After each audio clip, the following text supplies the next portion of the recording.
अंबाला में सड़कों पर नियम तोड़ने वाले निजी बस चालकों पर अब सख्ती बढ़ा दी गई है। आरटीए विभाग ने साफ कर दिया है कि जो बसें हरियाणा सरकार का टैक्स नहीं भर रही हैं या फिर क्षमता से अधिक सवारियां भरकर यात्रियों की जान जोखिम में डाल रही हैं, उन्हें बख्शा नहीं जाएगा। आरटीए अधिकारी सुशील कुमार के अनुसार मार्च महीने में नियमों का उल्लंघन करने वाली 24 बसों के चालान किए गए, जिनसे करीब 14 लाख रुपए का राजस्व सरकारी खजाने में जमा हुआ है। और उन्होंने बताया है कि विभाग ऐसी बसों पर लगातार नजर बनाए हुए है जो टैक्स चोरी करती हैं या फिर ओवरलोडिंग करती हैं। कुछ बस संचालक रात के समय या विशेष स्थानों पर अवैध रूप से बसें चलाने की कोशिश करते हैं, लेकिन अब उनके खिलाफ चालान के साथ साथ एफआईआर और पुलिस कस्टडी जैसी सख्त कार्रवाई भी की जाएगी।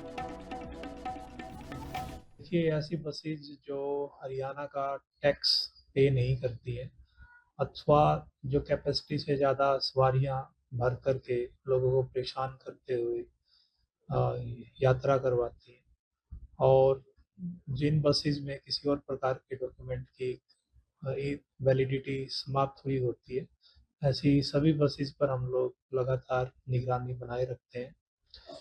मार्च महीने में हमने 24 बसेज का चलान ऐसी ऐसी बसों का किया है और उससे जो लगभग फाइन है वो 14 लाख के आसपास सरकारी राजस्व में भिजवाया है। अंबाला में सड़कों पर नियम तोड़ने वाले निजी बस चालकों पर अब सख्ती बढ़ा दी गई है। आरटीए विभाग ने साफ कर दिया है कि जो बसें हरियाणा सरकार का टैक्स नहीं भर रही हैं या फिर क्षमता से अधिक सवारियां भरकर यात्रियों की जान जोखिम में डाल रही हैं, उन्हें बख्शा नहीं जाएगा। आरटीए अधिकारी सुशील कुमार के अनुसार मार्च महीने में नियमों का उल्लंघन करने वाली 24 बसों के चालान किए गए, जिनसे करीब 14 लाख रुपए का राजस्व सरकारी खजाने में जमा हुआ है। और उन्होंने बताया है कि विभाग ऐसी बसों पर लगातार नजर बनाए हुए है जो टैक्स चोरी करती हैं या फिर ओवरलोडिंग करती हैं। कुछ बस संचालक रात के समय या विशेष स्थानों पर अवैध रूप से बसें चलाने की कोशिश करते हैं, लेकिन अब उनके खिलाफ चालान के साथ साथ एफआईआर और पुलिस कस्टडी जैसी सख्त कार्रवाई भी की जाएगी।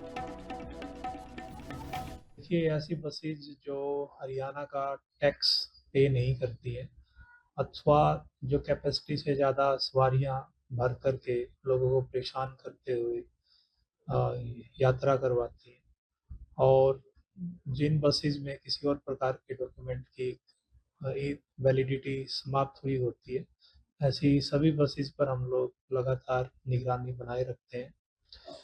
मार्च महीने में हमने 24 बसेज का चलान ऐसी ऐसी बसों का किया है और उससे जो लगभग फाइन है वो 14 लाख के आसपास सरकारी राजस्व में भिजवाया है।